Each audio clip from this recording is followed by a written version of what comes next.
सोमवती अमावस्या की कथा होगी हर मनोकामना पूरी। धार्मिक मान्यताओं के अनुसार इस दिन भगवान शिव के लिए व्रत रखा जाता है। साथ ही यह अमावस्या सोमवार के दिन पड़ रही है, इसलिए यह अमावस्या बेहद महत्वपूर्ण हो गई है। सोमवती अमावस्या के व्रत की कथा सुनी जाए तो जीवन के सभी कष्टों का निवारण हो जाता है। कहते हैं कि सोमवती अमावस्या के दिन व्रत कथा सुनना बेहद शुभ माना जाता है। आइए सुनते हैं सोमवती अमावस्या की खास कथा। सोमवती अमावस्या व्रत कथा। कथा के अनुसार एक गरीब ब्राह्मण परिवार था। परिवार में पति पत्नी और उसकी एक पुत्री थी। आयु के अनुसार पुत्री धीरे धीरे बड़ी होने लगी। बढ़ती उम्र के साथ उसमें स्त्रियों के गुणों का भी विकास होने लगा। वह बहुत ही सुंदर, सुशील और सर्वगुण संपन्न थी, लेकिन गरीब होने के कारण उसका विवाह नहीं हो पा रहा था। एक दिन उस ब्राह्मण के घर एक साधु महाराज पधारे। कन्या की सेवा से साधु महाराज का मन बहुत प्रसन्न हुआ। उन्होंने कन्या को लंबी उम्र का आशीर्वाद दिया और कहा कि इस कन्या के हथेली में विवाह का योग नहीं है।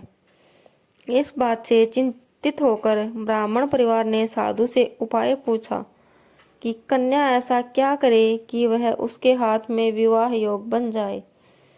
साधु ने कुछ देर विचार करने के बाद अपने ध्यान के आधार पर बताया कि कुछ दूरी पर एक गांव में सोना नाम की धोबिन जाति की एक महिला अपने बेटे और बहू के साथ रहती है, जो बहुत ही संस्कारों से संपन्न तथा पतिपरायण और निष्ठावान है। यदि ये कन्या उसकी सेवा करे तो इसके बुरे योग मिट सकते हैं। साधु ने ये भी कहा कि वह महिला कहीं आती जाती नहीं है। ये बात सुनकर ब्राह्मणी ने अपनी बेटी से धोबिन की सेवा करने की बात कही। अगले दिन कन्या प्रातः काल ही उठकर सोना धोबिन के घर चली गई और वहां साफ सफाई और अन्य सारे कार्य करके अपने घर वापस आ जाती थी। एक दिन सोना धोबिन अपनी बहू से पूछती है कि तुम तो सुबह ही उठकर सारे काम कर लेती हो और पता भी नहीं चलता। बहू ने कहा, माँ जी, मैंने तो सोचा कि आप ही सुबह उठकर सारे काम खुद ही खत्म कर लेती हैं। मैं तो देर से उठती हूँ। इस पर दोनों सास बहू निगरानी करने लगी कि कौन है जो सुबह ही घर का सारा काम करके चला जाता है। कई दिनों बाद धोबिन ने देखा कि एक कन्या अंधेरे घर में आती है और सारे काम करने के बाद चली जाती है। जब वह जाने लगी तो सोना धोबिन उसके पैरों पर गिर पड़ी। पूछने लगी कि आप कौन हैं और इस तरह छुपकर मेरे घर में आकर क्यों काम करती हैं। तब कन्या ने साधु द्वारा कही गई सारी बात बताई। सोना धोबिन पतिपरायण थी, उसमें तेज था। वह इस बात के लिए मान गई। सोना धोबिन के पति थोड़ा अस्वस्थ थे। उसने अपनी बहू से अपने लौट आने तक घर पर ही रहने को कहा। सोना धोबिन ने जैसे ही अपने मांग का सिंदूर उस कन्या की मांग में लगाया, उसका पति मर गया। उसे इस बात का पता चल गया। वह घर से निर्जल ही चली गई थी। ये सोचकर कि रास्ते में कहीं पीपल का पेड़ मिलेगा तो उसे बहुरी देकर उसकी परिक्रमा करने के बाद ही जल ग्रहण करेगी। उस दिन सोमवती अमावस्या थी। ब्राह्मण के घर मिले पुए पकवान की जगह उसने ईंट के टुकड़ों से 108 बार बहुरी देकर पीपल के पेड़ की 108 बार परिक्रमा की और उसके बाद जल ग्रहण किया। ऐसा करते ही उसका पति वापस जीवित हो गया। इसलिए माना जाता है कि इस दिन व्रत आदि करने से पुण्य फल की प्राप्ति होती है। अन्य कथा। पौराणिक कथाओं के अनुसार प्राचीन काल में एक प्रतापी राजा थे। उनका एक बेटा और एक बहू थे।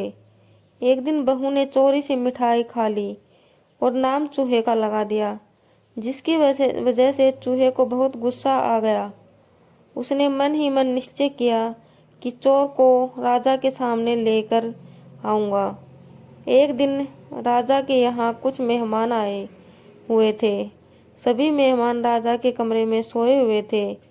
बदले की आग में जल रहे चूहे ने रानी की साड़ी ले जाकर उस कमरे में रख दी। जब सुबह मेहमानों की आंखें खुली और उन्होंने रानी का कपड़ा देखा तो हैरान रह गए। जब राजा को इस बात का पता चला तो उन्होंने अपनी बहू को महल से निकाल दिया। रानी रोज शाम में दिया जलाती और ज्वार उगाने का काम करती थी। रानी रोज पूजा करती, गुड़दाने का प्रसाद बांटती थी।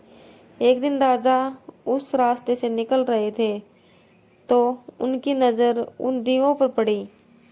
राजमहल लौटकर राजा ने सैनिकों को जंगल भेजा और कहा कि देख कर आओ वहाँ क्या चमत्कारी चीज थी। सैनिक जंगल में उस पीपल के पेड़ के नीचे गए। उन्होंने वहां देखा कि दिए आपस में बात कर रहे थे। सभी अपनी अपनी कहानी बता रहे थे।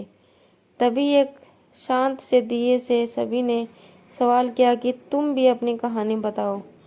दिए ने बताया वह रानी का दिया है।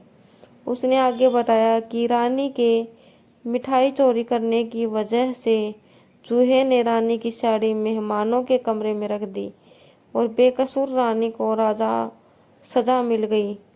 यह सारी बातचीत सैनिकों ने महल में आकर राजा को बताई, जिसके बाद राजा ने रानी को माफ कर दिया और महल वापस बुला लिया।